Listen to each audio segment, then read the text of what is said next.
So we started with the second type of memory, which was ROM, read-only memory, which allows the user only to read the contents. But if I still want to change the contents, we have to use the different types of ROM memory.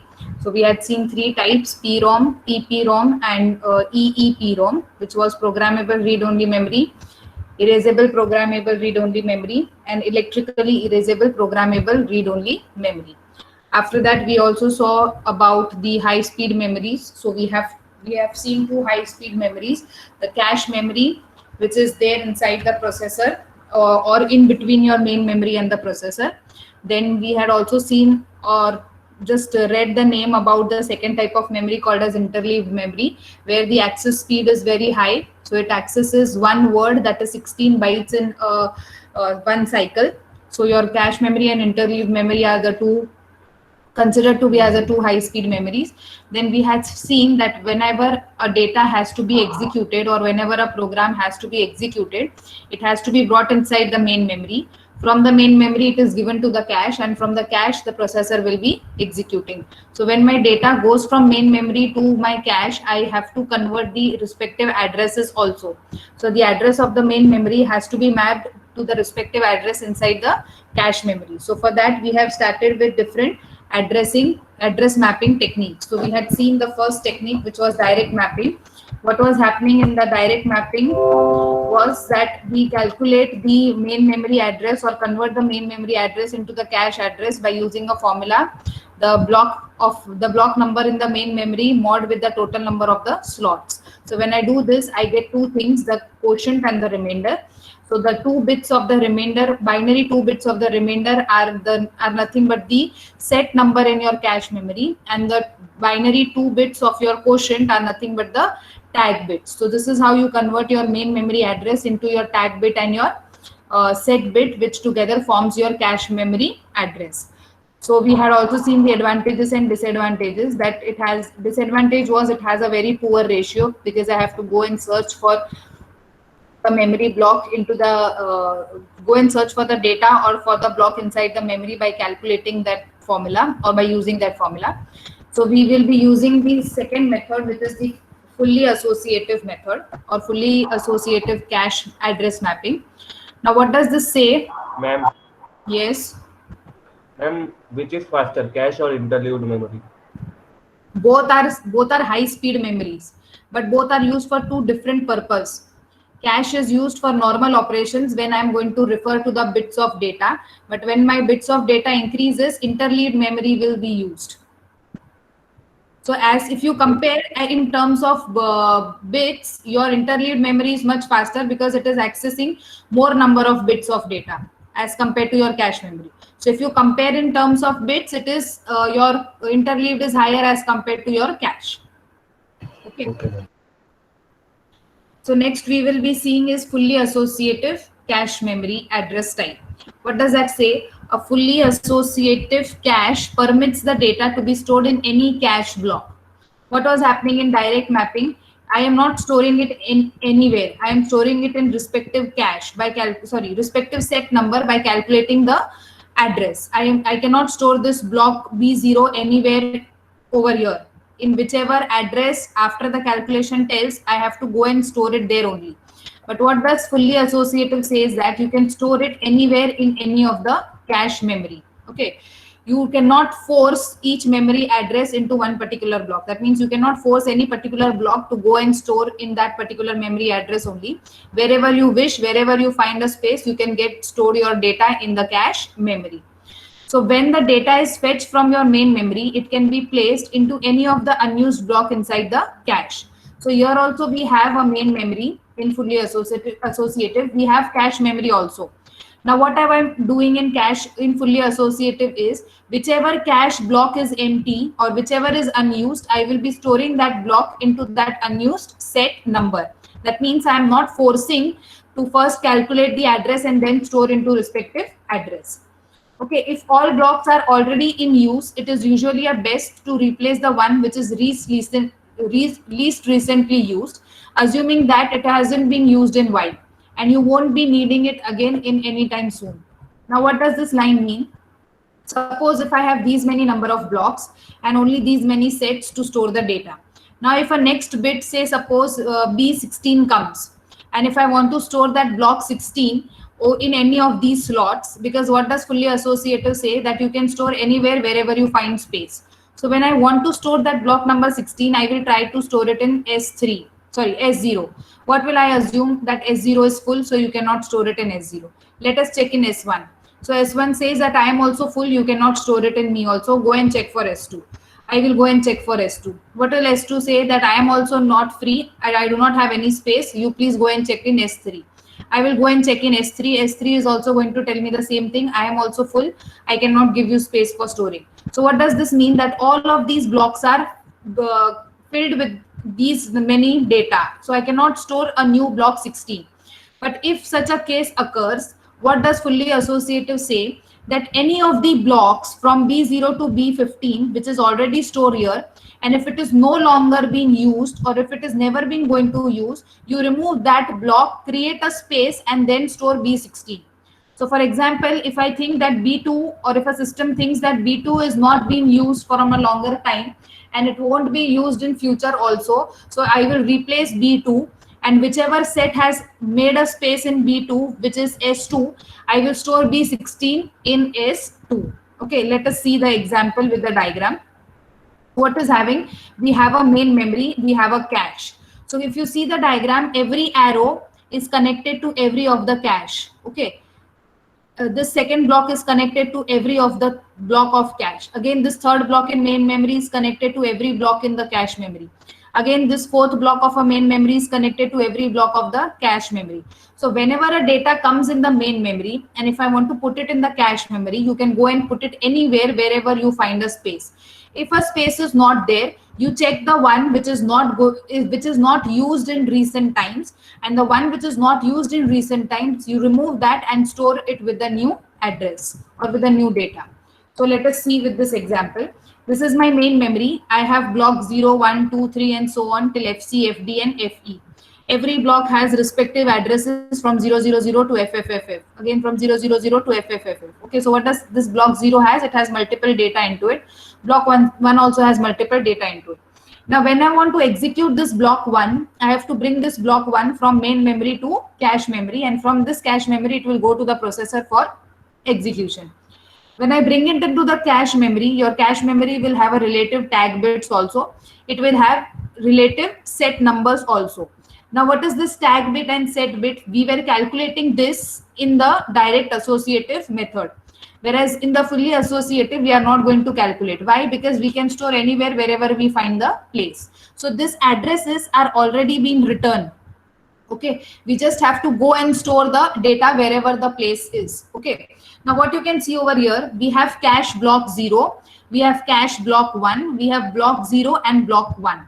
Okay, so wherever it is written as cache block 0, cache block 1, which means that particular block is empty. Wherever it is written block 0, block 1, which means what? I have copied that data from main memory and brought it inside this cache memory. So now block 0 is already stored inside the cache memory at a location 0000000. Okay, so 000 is block 0, which is brought from your main memory to your cache memory. Now I want to bring this block 1. So I have all 3 slots already free for me. Cache block 0 is free, cache block 1 is free, and cache block 3 was free. So from there, where did I store that block 1? Wherever I find the place. So I didn't want it to store at 0 and 1. I wanted to store at 3. So I stored that at the block number 3. So now my block 1 of main memory is there inside the cache memory at the location 0000001. So what does this mean? That block 1 can go into any empty cache block. So if you want, you can store it in 0 also, as the arrow says. If you want, you can store it in 1 also, as the arrow says, and you can store it in 3 also, as the arrow says. So I wanted to store it in 3, so it has been stored it in block number 3 with this particular address. So this is how your fully associative address mapping works. Wherever the addresses is already been calculated, you just find the empty space and store that in the empty space. Okay. So what are the advantages? You have a very hit ratio. Why you have a very high hit ratio? Because if I have stored it in this particular block, if I store block 1 over here As soon as I start searching, I will get block 1. So I do not have to go ahead. Whereas what was happening in direct associative, first search the address of the main memory, calculate, count the number of slots, calculate the address, and then go and find into respective set inside the cache. So I'm saving that time. Therefore, I'm getting a very high hit ratio in case of fully associative. It has a better block replacement. What technique I have used for block replacement? Select the one which is least recently used. So in the case, if all of these are full, and if I want to store this block FC, so what I will do, I cannot store anywhere because all the 4 are filled up. So I will see that block 0, 1, 2, 3 may say whichever one is the least recently used. If block 3 is least recently used, I will remove block 3, put it back into the main memory, and then store block FC. So there is a better block replacement strategy also used in fully associative method. What are the disadvantages? It is very costly and the implementation is little complex. Okay, so what does this implementation means? The inner working of the system for finding the memory and then putting into the cache and calculating this address on its own is little difficult or is complex as compared to any other technique. Okay, is this fully associative clear to you? Yes, ma'am. Yes, ma'am. Okay, let us look into the next method, that is set associative cache. Now what does set associative cache do? It takes the advantages of both the direct mapping method and the associative mapping method. So whatever advantages we had in those two methods or those two techniques, they both are combined and now will be used to make a set associative cache address mapping thing. So the cache lines are grouped into set where each set contains k number of lines. A particular block of main memory can be mapped to only one particular set of the cache. Now let us see how it is working. Now you have a main memory, you have a cache memory. Your main memory is divided into sets, and these sets are nothing but the set of your cache memory. Okay, so you will not find this set of the main memory into any of this technique, neither in the fully associative, neither in the direct technique. Okay, did you find any set numbers over here? No, it was direct address. Did you find any set number in the fully associative technique? No, it was direct address. But you will find that set numbers inside the set associative mapping. Why this is done? To directly map this cache address set number to your main memory set number. Now let us look into the example. I have a main memory, I have a cache memory. Cache memory has a tag bits already calculated. Those tags are further divided into set. Okay, every set has multiple lines. Okay, first what was happening? One set, one line, one set, one line, one set, one line. But now your one set is having multiple lines. Okay, now you have block 0, 1, 2, 3 and so on in your main memory. It has already been decided that this block will belong to which particular set inside your cache memory. Okay, so block 0 will have to go in set 0 only, it cannot go in set 1. Block 1 will go in set 1, it cannot go in set 0. Block 2 has to go in set 0, it cannot go in 1. 3 has to go in 1, it cannot go in 0 and so on. So FF has to go in set 1, it cannot go in set 0. So now in the cache memory, I had 0, 1, 2, 3. 3 blocks are there. That means total 4 are there. Cache block number 0, cache block number 1, cache block number 2 and cache block number 3. Out of which 2 are already been occupied. Block 0 and block 1 are already been occupied. That means I have copied this block number 0 of main memory into which set? Into set 0. So it should go into which set? It should go into set number 0. So is it going into set number 0? Yes. Now when I want to store block 1, even though if this cache block 1 is free, can I store it there? No. Why? Because this cache is belonging to which set? Set 0. But what does your main memory tell? That this block should go in set 1. So I have to search for the empty location in set 1. Do you have empty location in set 1? Yes, both are free. So where I have stored it. I can store in both the places wherever I want, but I have selected the first location and stored over there. Now if I want to store a block number 3, where can I store block number 3? I have to go it in set 1.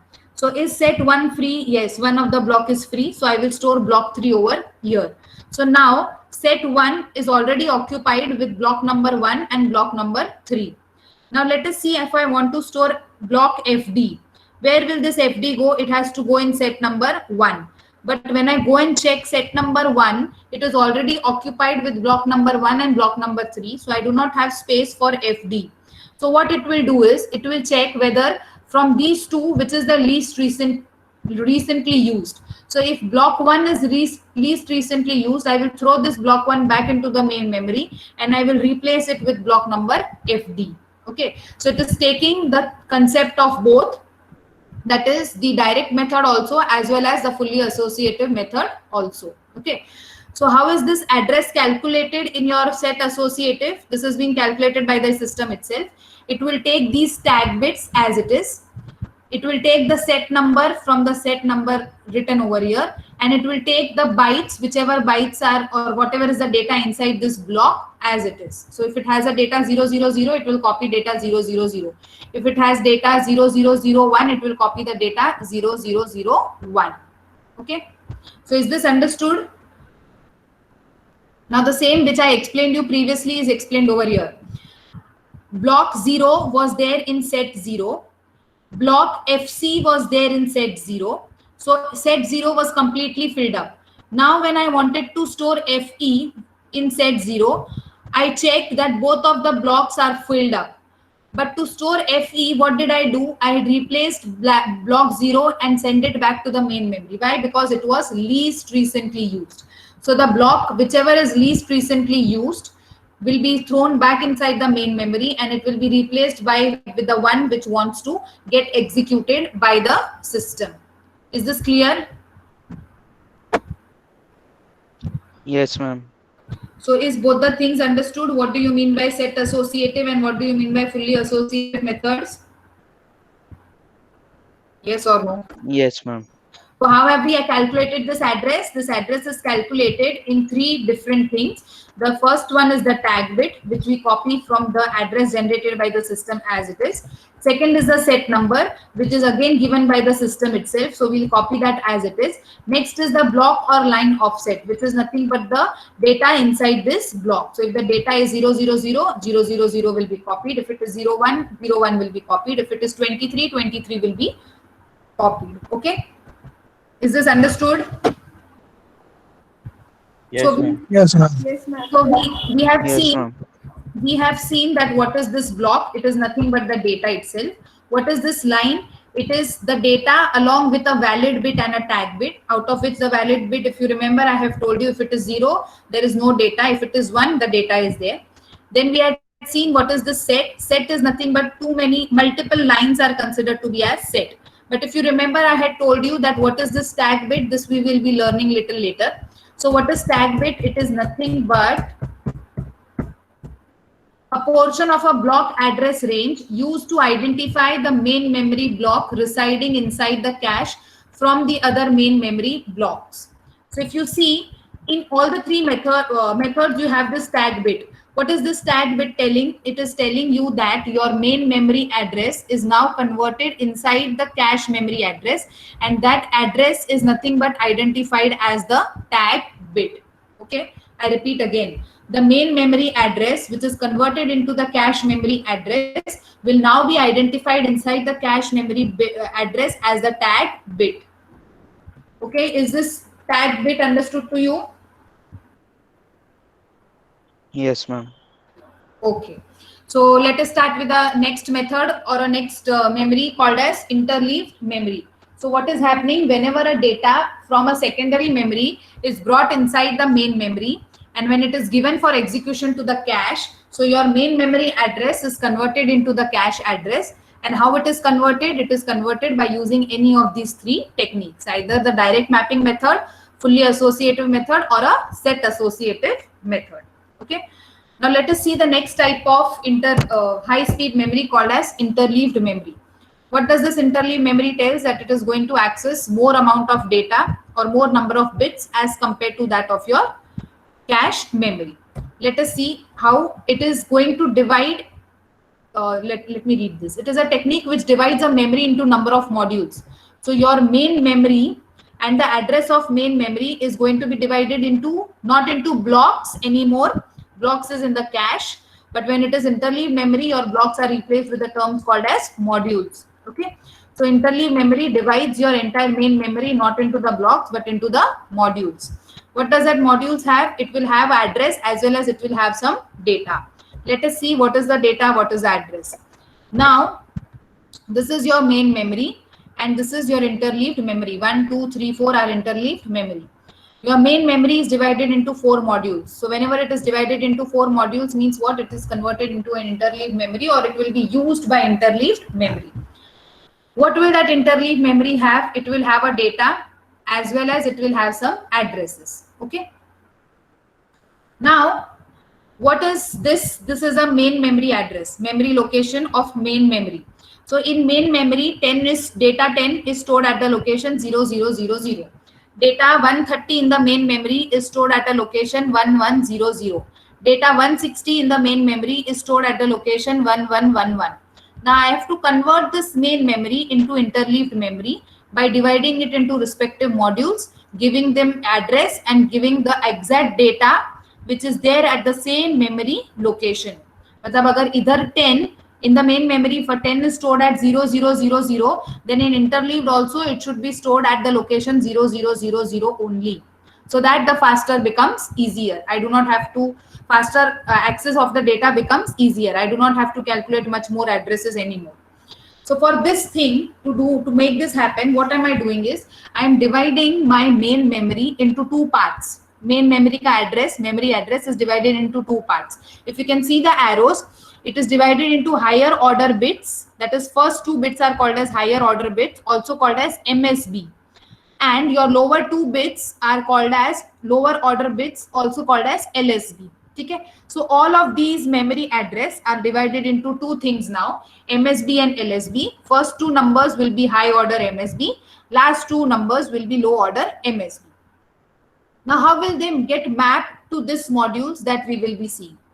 MSB, that is the higher order bit, is going to give you the address. Okay. And the LSB, which are the lower 2 bits, will be giving you the data. Remember, what did I say? MSB is going to, the first 2 bits will give you address. The second 2 bits will give you the data. Okay. So when I say 0001, I have to go to the memory location 00. So I have memory location 0001, 00011011 in the module 00. So when I say MSB is going to give me the address and LSB is going to give me the data. So to get the data 90, where is that 90? Let us see. 90 is at the location 1000. It is at the location 100. This will be provided by the processor. So in this 10, that is the first 2 bit, will indicate that the data is in the module 10. So the first 2 bit is telling me the module number. So I have to, will I check module 00? No. Will I check 01? No. But will I check 010? Yes. Because the first 2 bit is telling me the module number. So go in that module number. After that, go at the point 00 to find your data 90. In 10, go at the location 00 to get your data 90. Is this understood to you? Can you hear me? Yes, ma'am. Yes, ma'am. Yes, ma'am. So let us check for 70. Now, if I want to search 70, I have a memory address 0110. Who will give me this 0110? Processor will give me. What will interleave memory do? It will tell that 01 is a module. So directly go into the module 01. Where you will find 70 at a location 10. So go at a location 10. You will find 70 at that particular location only. Is this understood? Yes, ma'am. Yes, ma'am. So how have I stored the data? I have stored the data in sequence 10, 20, 30, 40. So first module is 10, 20, 30, 40. Next module will be 50, 60, 70, 80. 50, 60, 70, 80. Next module is 90, 100, 110, 120, 120. So next I have 90, 100, 110, 120. 130, 140, 150, 160 in sequence into next modules. But now if I change the sequence as consecutive word in consecutive module, consecutive word in consecutive module means it is like this: 10, 20, 30, 40, 50, 60, 70, 80, 90, 100, 110, 120, 130, 140, 150, 160. So if I store consecutive like this, that is one after the other, in such a case, what will happen, that we will see now. So if here your least significant bit will provide the address and the module will be provided by the most significant bit. So it will become ulta. How it is ulta, that we will check now. Again, let us take the same data 90, which is at the location 1000. So your 90 is at a location 1000. Previously what was happening, 10 was your module. 10 module ke andar 00 location pe you had a data. Now it is going to be opposite. What it is? 0. In this 00, that is last two bits, is going to indicate the data in the module 00. And 10 will indicate the address which belongs to the module 00. So let us see now. I have to take 00. What is that 00? 00 will indicate the module now. So go inside the module 00. The first two bits, that is MSB, 10 will tell you the address where your data 90 is. So the last two bit is module number and the first two bit is address where your data is stored. Let us check for 70, 0110. So previously I was going into the module 01. Now I will go into the module 10. So go into the module 10. There, where will I find 70? At 01 location. So go at 01 location, you will find 70 there. Is this understood? Yes. Yes, ma'am. So either you store the data in sequence or you store it in consecutive. Your interleaved memory will help you to take the data in both the manners, whichever manner your data is stored. And what is the advantage of using this? It is not calculating any separate address. It is using the same address of your main memory only. But what concept it is using? Just dividing it into modules, giving the same numbers to your modules and to your address to access a particular data. Is this interleaved memory understood to you? Yes, ma'am. Your work of interleaved is faster as compared to cache in terms of your bits. Why? Because cache is taking an extra step of calculating its own address to take the data or to transfer the data, whereas address calculation extra work is not done by your interleaved memory. Clear? Yes, ma'am. Okay. Girls, understood? Yes, ma'am. Okay. So let us go to the next type of a memory called as associative memory. Now, what is this associative memory? It is considered as a memory unit whose stored data can be identified or accessed by the contents of the data rather than the address or memory location. Up till now, what we were doing, to take the data, I have to first know the address. If I know the address, I can take the data. If I do not know the address, I cannot take the data. But what does your associative memory says? That without using the memory location or without using the address, you can directly access the data. So such type of memory which gives direct access to the data without calculating or without using a memory location or without using the address is considered as an associative memory. So what does this associative memory has? It has an extra unit called as content addressable memory. So by using this content addressable memory, I am able to search the data directly by using without using the address. Look into this diagram. This is the diagram for your associative memory. Your input is given, it goes to argument register, from there it will go to key register, from there it goes to associative memory logic, and from there some matching is done and then the output is calculated.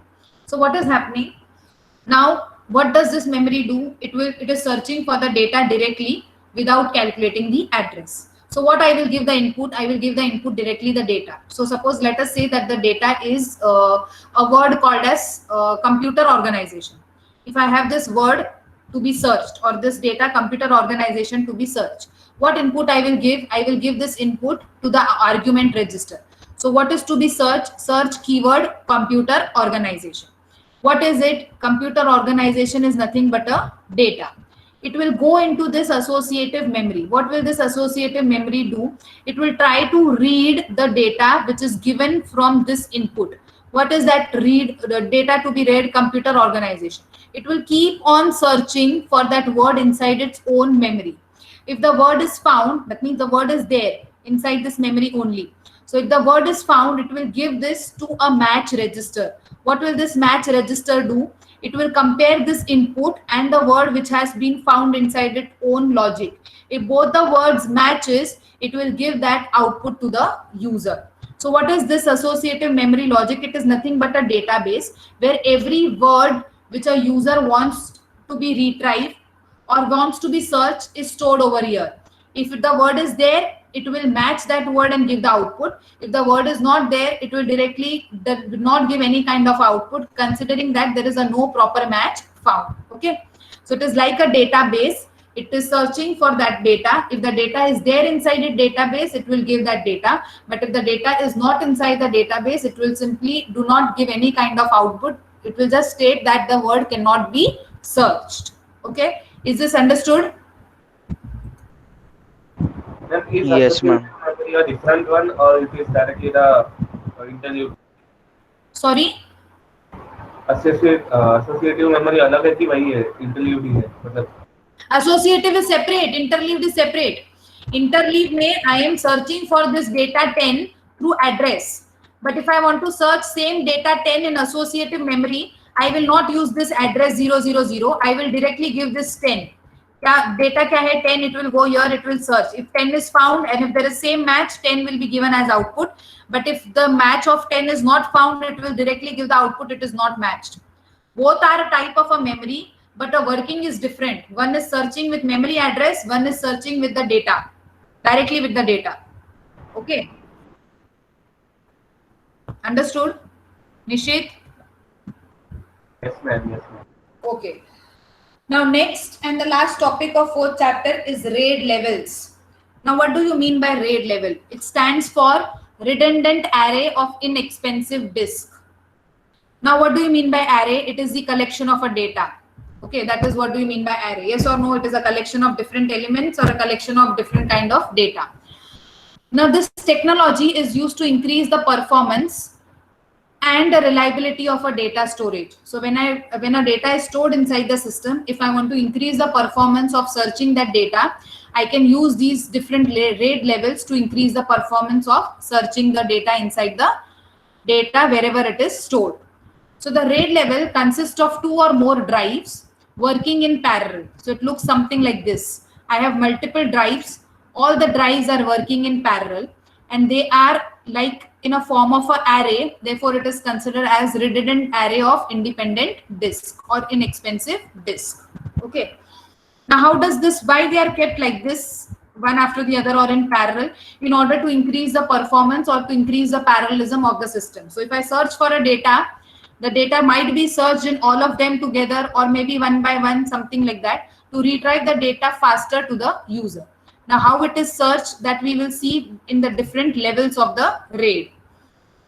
Now, what are the characteristics of RAID level? First is fault tolerance, which is the ability to survive of one or more several disk failure. So if one disk fails, the RAID level has a capacity to tolerate that fault and give the data from the other disk. So if I want to search for a data computer organization, if this disk is failed, I can take and give that data from this disk. If this is also failed, I can use this disk and so on. So it has a capacity of fault tolerance. So multiple failure hua to bhi I have a data maintained in some another disk. So it can handle fault tolerance. Next is performance, which shows that change in the read and the write speed of the entire array as compared to a single disk. So if I search in all the disks at the same time, in whichever disk the data has been retrieved first, from that disk I will give the data back to the system. So अगर ये disk में data एकदम last location पे है, but same data is there in this disk at the first location, and as I am searching for the same data in all the disks, so the time taken by this disk to give the data and the time taken by this disk will be different. This will be giving more output in a much faster time as compared to this disk. So like this, by making multiple copies of data, I am increasing the performance also. Last is the capacity. What is capacity? Since it is the array which is determined by the amount of the user data that can be read and written to the array capacity depends upon the RAID level. So what am I doing? I have multiple disks. All the disks are arranged in a form of an array. Size of all the disks are same. So if this is a 1 TB, this will be also 1 TB, this will be also 1 TB and so on. So it is not necessary that all the disks will be full at the same time. Some of the other disks will have a space to store the new data which is coming inside the system. So I can manage a data which is of different capacity also. Now this depends upon the different RAID levels also. Let us see what are the different RAID levels. So we have total 5 RAID levels. Let us look into RAID level 0. What does RAID level 0 say? It splits the data across the number of disks, allowing higher data throughput. My data is distributed. I have disk 1 and disk 2. What is disk 1 and disk 2? This is disk 1, this is disk 2. Okay. Disk may I have divided a data, block 1, block 2, block 3, block 4, block 5, 6, 7, 8 and so on. An individual file is read from multiple disks. What is happening? I have a file computer organization which has 6 chapters. Chapter 1 in block 1, chapter 2 in block 2, 3 in 3, 4 in 4, 5 in 5, 6 in 6. Again, if one is not completed, thoda part baki hai, so I will copy it in block 7 also. So like this, one file is divided into multiple blocks. Ek file ka data bahut sare blocks mein distributed hai.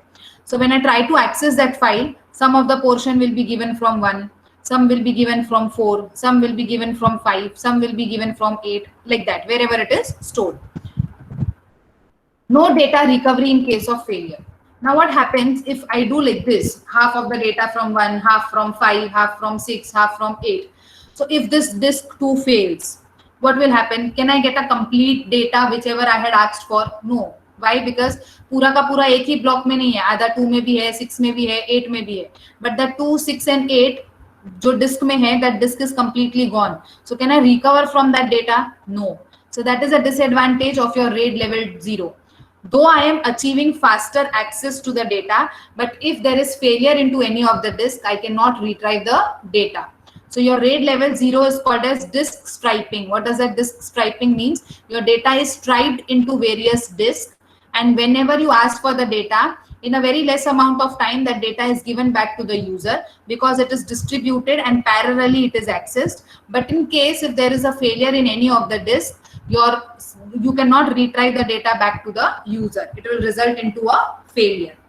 Okay. So the RAID level is often referred to as striping, as it has a benefit of increasing the performance. So since I have done this striping, I have increased the performance, but it has also resulted into a failure.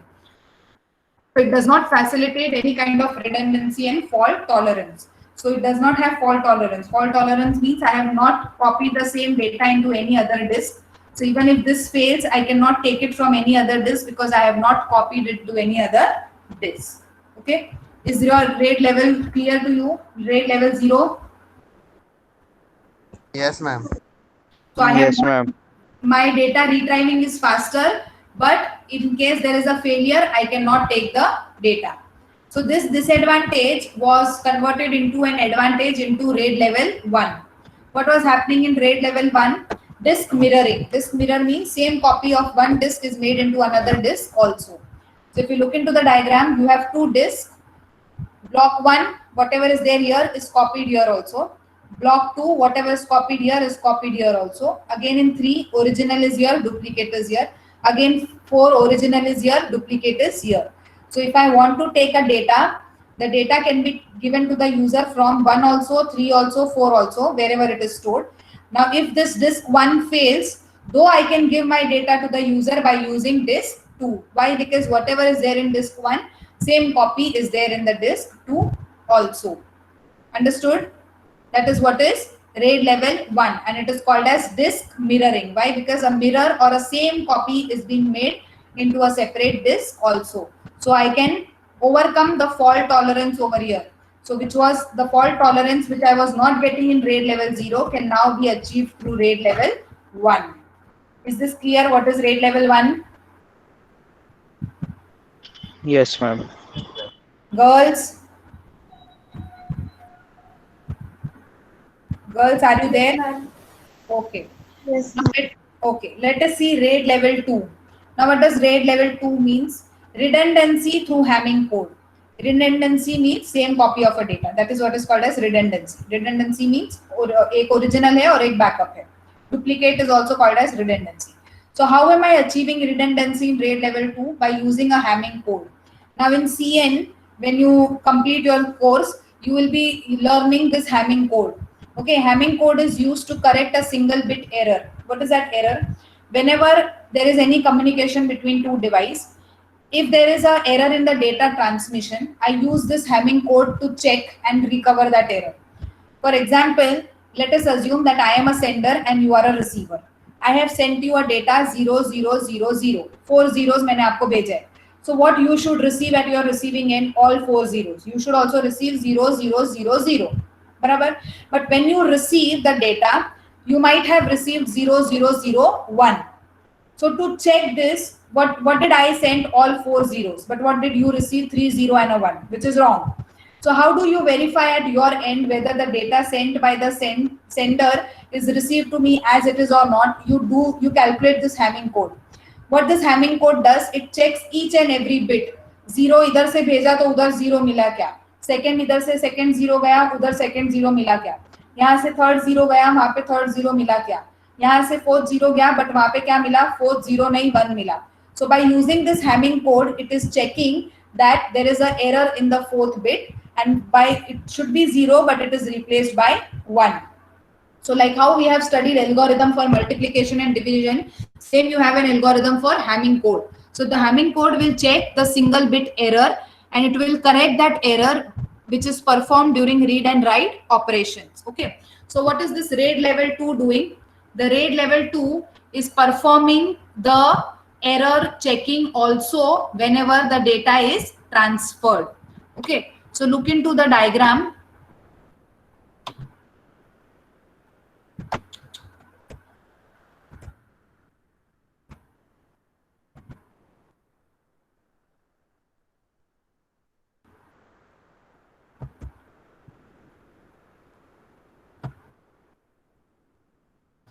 Can you see the diagram?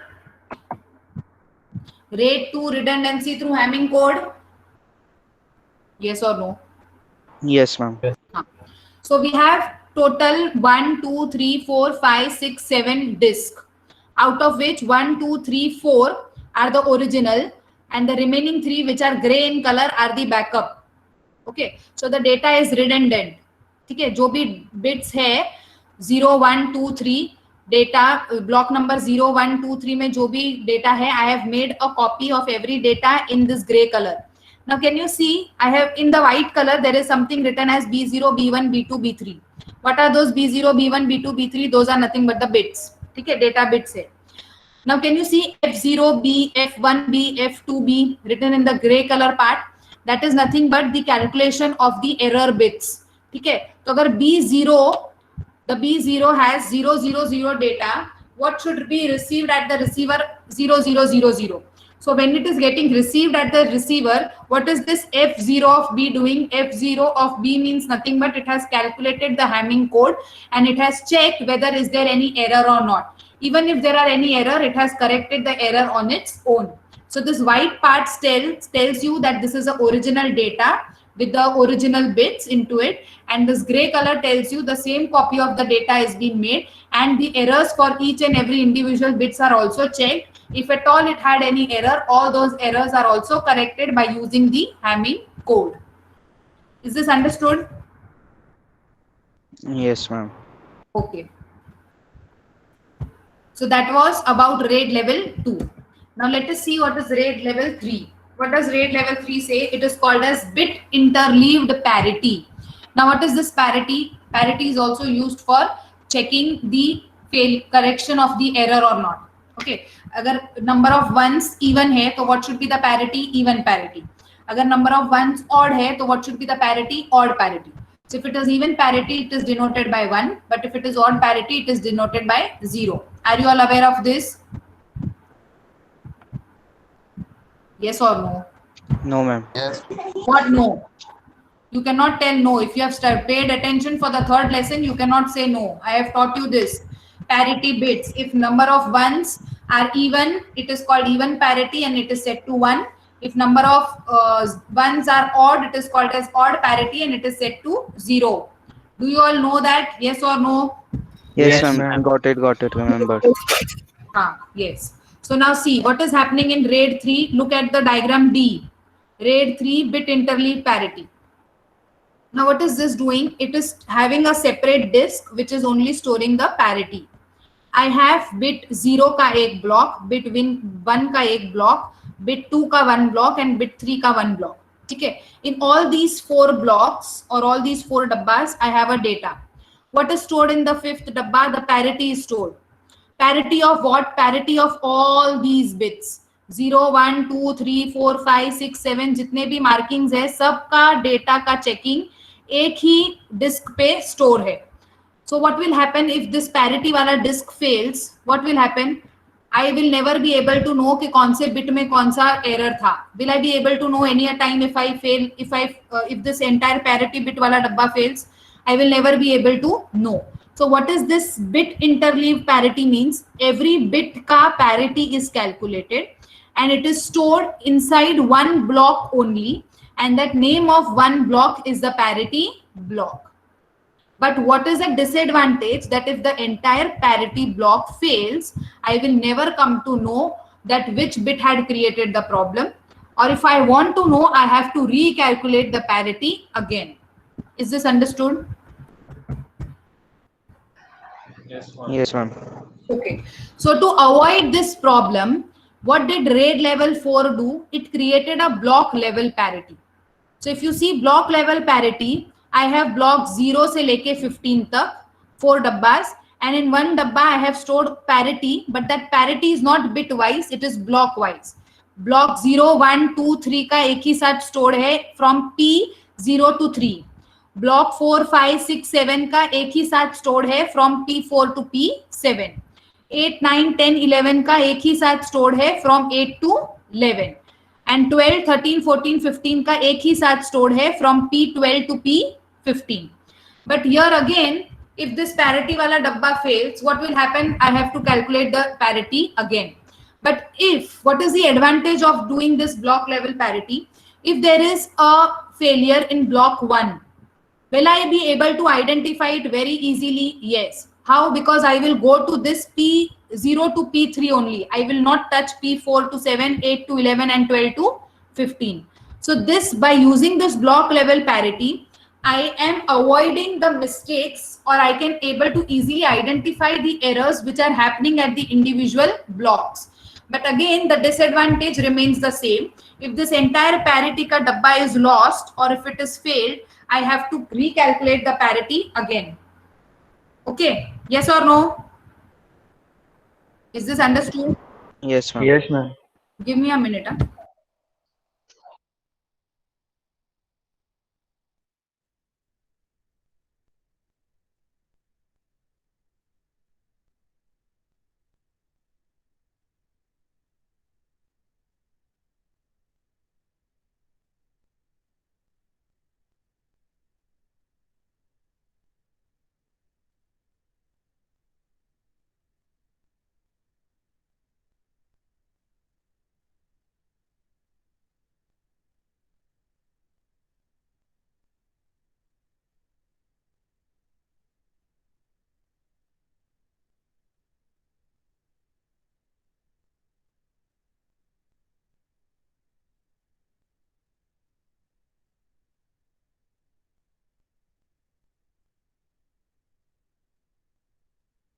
चलेगा हाँ.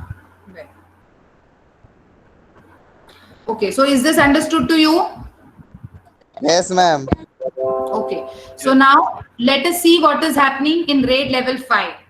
Now we are having block level distributed parity. What does block level distributed parity means? We are not going to keep a separate dabba for parity. We will distribute wo block ka parity in all the different original blocks. So how many blocks I have? Total 19 from block 0 to block 1. Okay, out of which I have block 0, 1, 2, 3 ka parity store in this block P0 to P3. 4, 5, 6, 7 ka stored in some another disk. 8, 9, 10, 11 का stored in some another disk. 12, 13, 14, 15 का stored in some another disk. 16, 17, 18, 19 का stored in some another disk. So if I have any of the disk failed into this, I can check it by going into the respective parity block of that particular disk. Okay, and again, this entire complete disks or complete array of disk is also redundant. This redundant means iska bhi copy banaya hai. So even if all these 6 or 7 dabbas fail, I have more another blocks to retrieve the data from. So that is the advantage of your RAID level 5, which was the disadvantage of your RAID level 3 and RAID level 4. Is that understood? Yes, ma'am. Yes, ma'am. Okay. Yes, ma'am. So any doubts in RAID levels? In 0, nothing was there. So whatever was disadvantage of 0, we could overcome in RAID level 1. Now in RAID level 2, what did we do? We started checking for the errors. We used the concept of Hamming code. Then in 3, 4 and 5, we started using the concept of parity to check the errors. But since we were getting failed in RAID level 3 and 4, so we decided that we should go for block level distributed parity, which is there in RAID level 5. So distribute your parity block wise in all the different disks and also make a copy of all the blocks with all the parity. So in case if there is any failure with the parity or with the block, we can always retrieve it from the redundant data or from the duplicate data. Is that clear? Yes, ma'am. Okay. So with this, we complete with the 4th lesson. Any doubts? Ma'am, 6 नहीं है ना? 6, grade level 6. RAID level 6 is not there for you.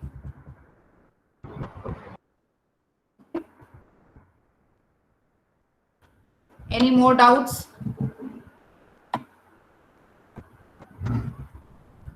Okay, so in next week, Monday, we will start with chapter 5. And in the next week, any a time, I will keep a test of 3rd lesson as well as a 4th lesson. I will tell you a day before, but it will be there any a time in the next week. Okay? Okay, ma'am.